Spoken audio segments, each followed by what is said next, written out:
स्वागत है दोस्तों हमारे इस प्यारे YouTube channel success achiever 10th।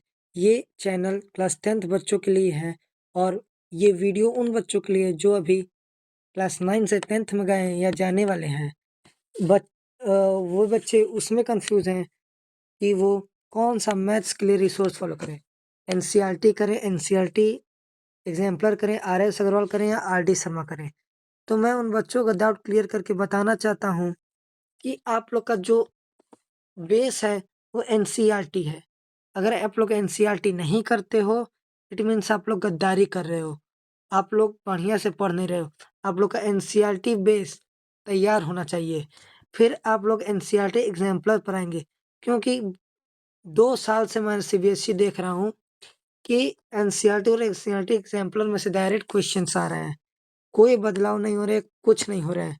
और आर.डी. शर्मा और आर.एस. अग्रवाल में जो बच्चे कंफ्यूज हैं, उन बच्चों को मैं बस यही सुझाव देना चाहूँगा कि इन दोनों बुक्स में कोई एक बुक्स करें। क्योंकि आर.एस. और आर.डी. काफ़ी महँगी भी आती हैं, कई बच्चे इसको कर नहीं पाते हैं। इसका सिलेबस भी ब्रॉड होता है, तो बच्चे इसको कंप्लीट नहीं कर पाते हैं। आप लोग को सबसे पहला काम जो करना है, वो एनसीईआरटी ख़त्म करनी है। एनसीईआरटी ख़त्म होने के बाद एनसीईआरटी एग्जाम्पलर करनी है। अगर आप लोग की एनसीईआरटी और एनसीईआरटी एग्जाम्पलर ख़त्म हो गई है, आप लोग के पास टाइम बच रहा है, तब लोग आर.एस. अग्रवाल या आर.डी. शर्मा पर आएँगे। क्योंकि इन दोनों बुक से मैं गारंटी के साथ कहता हूँ कि अगर क्वेश्चन आते हैं स्टैंडर्ड में या बेसिक में, तो आप लोग का गलत नहीं होगा। और इन दोनों बुक्स ऐसी बुक्स हैं जो पूरी की पूरी बेसिक और स्टैंडर्ड दोनों कवर करती हैं। जो बच्चे सोच रहे हैं कि मैं स्टैंडर्ड ले लिया, मुझे आर.एस. करना चाहिए, तो ये बात पूरी तरह से गलत है। वो बेसिक एनसीईआरटी और एनसीईआरटी एग्जाम्पलर से भी कर सकते हैं।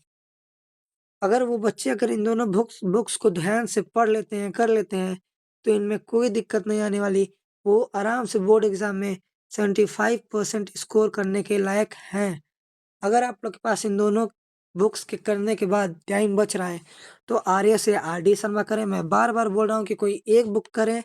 इन दोनों बुक्स नहीं आप कंप्लीट कर पाएँगे और ये दोनों बुक्स इतनी मोटी आती हैं कि इनके सारे क्वेश्चंस को कर पाना असंभव सा है और कई बच्चे नहीं कर पाते हैं और वो डिप्रेशन में चले जाते हैं कि मैंने नहीं कर पाया, मेरा बोर्ड एग्ज़ाम खराब हो जाएगा। तो पहली बात तो एनसीईआरटी एग्जाम्पलर कर लें और एनसीईआरटी कर लें। उसके बाद आर.एस. अग्रवाल या आर.डी. शर्मा का मैं लिख भी दे रहा हूँ कि एमसीक्यू या फिर सीबीएसई में आए हुए क्वेश्चंस ही करें, क्योंकि इनसे बाहर सीबीएसई नहीं देगा, चाहे स्टैंडर्ड हो चाहे बेसिक हो।